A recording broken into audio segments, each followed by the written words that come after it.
Welcome to footballgameplan.com, where football makes sense. I'm Memory Hunt, the czar of the playbook. Bring you our 2013 NFL team preview for the Houston Texans. We're going to break down their offense, their defense, as well as their special teams to see what we can expect from the Texans this upcoming season. Matt Schaub has been a pretty good quarterback during his 6 seasons as a Texan. He's thrown over 20,000 yards, has 114 touchdowns to only 64 interceptions, and has posted a winning record as a starting quarterback.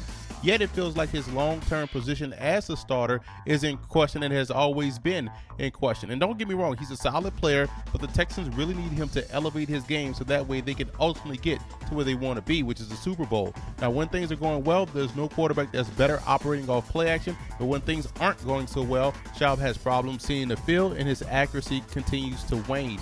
They need him to beat a good shot for a full 16-game season and in the midst of pressure. Backing him up is T.J. Yates, who has a playoff victory under his belt. Not too many teams can say their backup quarterback has a playoff win, and he'll face some good competition for that number 2 spot this year with second-year man Case Keenum, whom I believe is the better of the two. Keenum was on the practice squad all last season for the Texans and is looking to become the next in line behind Schaub. The Texans have one of the best running backs in the league in Arian Foster. The 5-year vet out of Tennessee has made 3 consecutive Pro Bowls and has rushed for over 4,200 yards and 41 touchdowns over that stretch.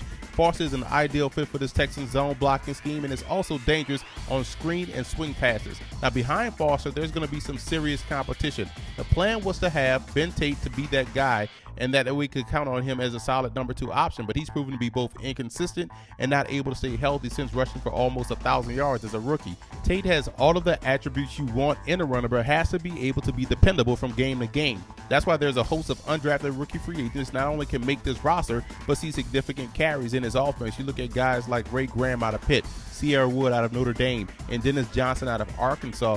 All have a legit opportunity, and all are both either explosive and versatile runners.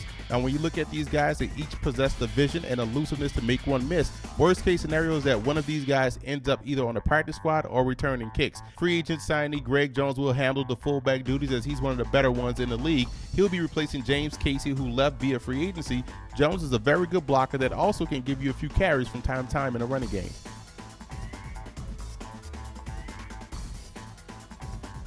Andre Johnson is entering his 11th year in the league. The 6-time Pro Bowler and 2-time first-team All-Pro has gone over 11,000 receiving yards in his career, and most of that was against double coverage. The Texans have tried to find a consistent and viable number 2 option to go alongside Johnson for a very long time. They finally got their guy in the draft this year by selecting DeAndre Hopkins out of Clemson. The reason why this move made so much sense is not due to the fact that Hopkins has tremendous skills, which made him one of the top receiving prospects in the draft. It's the fact that during his time at Clemson, he's played the role of the number 2 guy, so he knows how to operate versus a secondary when you're not the main focus. He'll ideally fit in this Texans offense and be that consistent threat that teams will now have to focus on and not just go into a game saying we have to double Andre Johnson. I also like Keyshawn Martin as the number 3 guy in the slot. That's an ideal fit for him and his skill set, as he'll be dangerous on those crossers and in space. There's competition for the 4th receiver spot between Lester Jean and also Devier Posey and rookie 6th-round pick Alan Bonner, so keep an eye on that battle as well. And the Texans do a lot of damage with their tight ends, and they have 2 pretty good ones in Owen Daniels and Garrett Graham. Both guys provide instant matchup problems in the passing game while being effective blockers and help aiding the running attack. They should also benefit from better options at wide receiver, as it will draw coverage away from them, thus making them much more effective.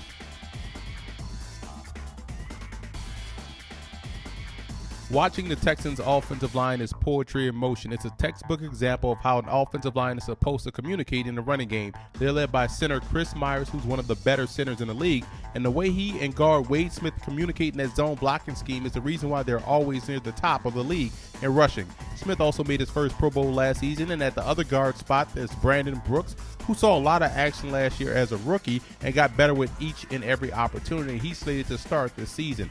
Left tackle Dwayne Brown is another Pro Bowler up front and is one of the top tackles in the game. And on the other side, there's Derek Newton, who's solid, but he'll have to hold off rookie 3rd-round pick Brennan Williams out of North Carolina for that starting job. Now, the Texans do a good job within the game with their rotation, so you'll see guys like Ryan Harris or Ben Jones come in and get some quality minutes. And I also like 6th-round draft pick David Keesenberry out of San Jose State, who's a quick and athletic tackle that could push for playing time in a reserve role. This unit used to be one of the worst in the league, and now it's one of the best. J.J. Watt played like a man amongst boys last season en route to a 20.5 sack campaign. What makes Watt so tough to game plan against is the fact that they move him all around that defensive front. And when you have the ability to beat up on guards, tackles, and centers, you're going to be a tough player to defend week in, week out. Now on the opposite end, there's Antonio Smith, who's gotten better every year he's been in Houston and posted 7 sacks last year, which was a career best. Jared Crick should finally be healthy, and you'll start to see him garner more minutes to showcase the skill set that made him one of the top defensive players in the country coming out of Nebraska. On the inside, expect 4-year vet Earl Mitchell to step in and start at the nose. Mitchell played well last season in limited duty and now is expected to be consistent as a full-time starter. I would also keep an eye on rookie 6th-round draft pick Chris Jones out of Bowling Green.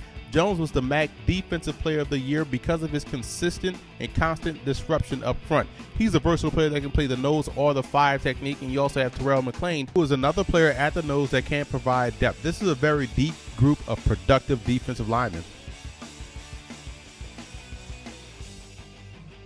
The Texans' linebacking core will benefit greatly with the return of Brian Cushing from injury. When he's on the field, Cushing is a difference maker in both the run defense department and also in pass coverage. Now, next to him is the biggest question. There's a couple of options that the Texans can go with this year. You have Tim Dobbins, the wily vet that's pretty good as a run defender, and Darryl Sharpton, who has the athleticism you look for but struggles to stay healthy. Mike Muhammad is an athletic player that could also factor in, but I think what they should do is move outside linebacker Brooks Reed, who has pass rushing ability, to the inside, where his sole job will be to disrupt running plays and to get after the quarterback.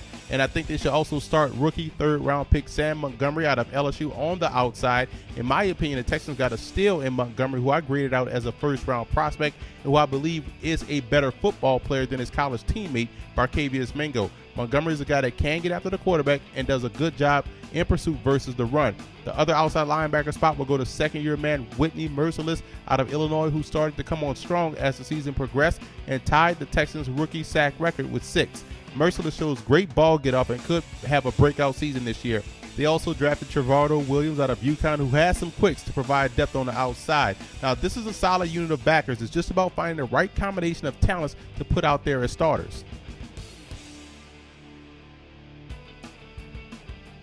The Texans secondary used to have the same stigma as the offensive line, but this has also turned into a team strength. This season, they bring in future Hall of Famer Ed Reed to add more playmaking ability to the deep middle, and Reed is entering his 12th season and claims to still have a lot of football left. He'll be replacing Glover Quinn, who left via free agency, and he'll also have the duty of grooming rookie 2nd-round pick DJ Swearinger out of South Carolina, who's a free safety that plays like a strong safety but does have the ball skills. Swearinger was one of my favorite prospects in college football last season, consistently making play after play for the Gamecocks. Daniel Manning is also the other safety, and he's about as solid as they come in the league. And Shiloh Ko provides depth, but is also a pretty good special teams player. I like what they have on the corners as well. Jonathan Joseph is coming off back-to-back Pro Bowl seasons. He's clearly the squad's best man-to-man corner. He's technically sound and possesses elite-level instincts. Kareem Jackson starts opposite of him, and he's a player that has not only gotten better each and every year, but whose confidence has grown tremendously. Bryce McCain stepped up last year and proved to be a pretty good slot corner, and 2 guys drafted in the same year, Brandon Harris and Rock Carmichael, are pretty good nickel and dime guys. Harris in particular has played some good ball thus far. Keep an eye on 2 undrafted free agents that could push for a roster spot in A.J. Bowie out of Central Florida and Johnny Adams out of Michigan State. Adams was a ball-hawking player for the Spartans throughout the course of his career. And overall, this unit, I think, still is a very strong group of guys, and I think they'll do very well this season.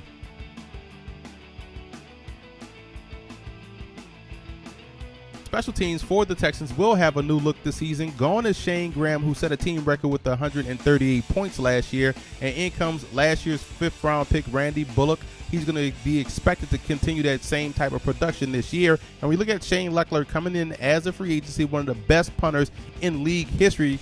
This is a guy that can kick the football out of the stadium and does get tremendous hang time on his punts, which should help that defense back up opposing offenses. And the return game is going to be fine as long as Keyshawn Martin is back there. This is a guy that averaged 23.9 yards on kickoffs and 12.1 on punt returns. And also keep an eye on some of these undrafted free agent running backs to also contribute in this capacity.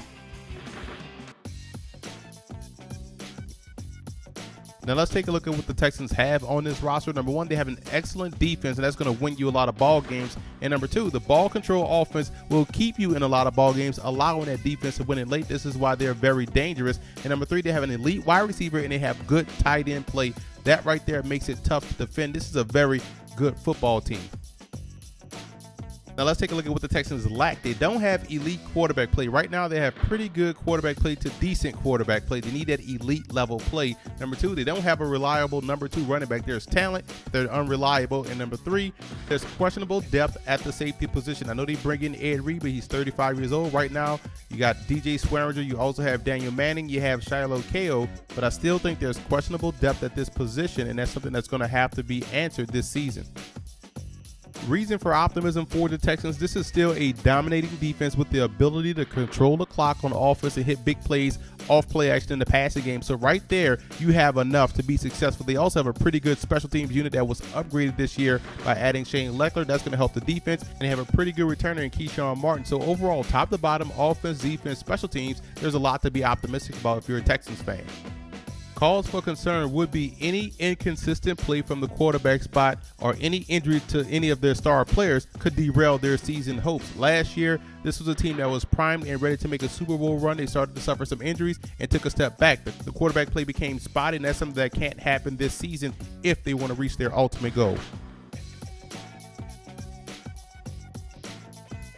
The road to the Super Bowl for the Texans goes as follows. Number one, DeAndre Hopkins has to become that viable number two threat. If he can do that, this offense could be downright dangerous. Two, defense has to stay dominant. They were very dominant last year. They suffered some injuries, but this is still a very dominant defense. And third, Schaub has to take that next step into quote-unquote elite status in order for the Texans to find themselves in East Rutherford in February.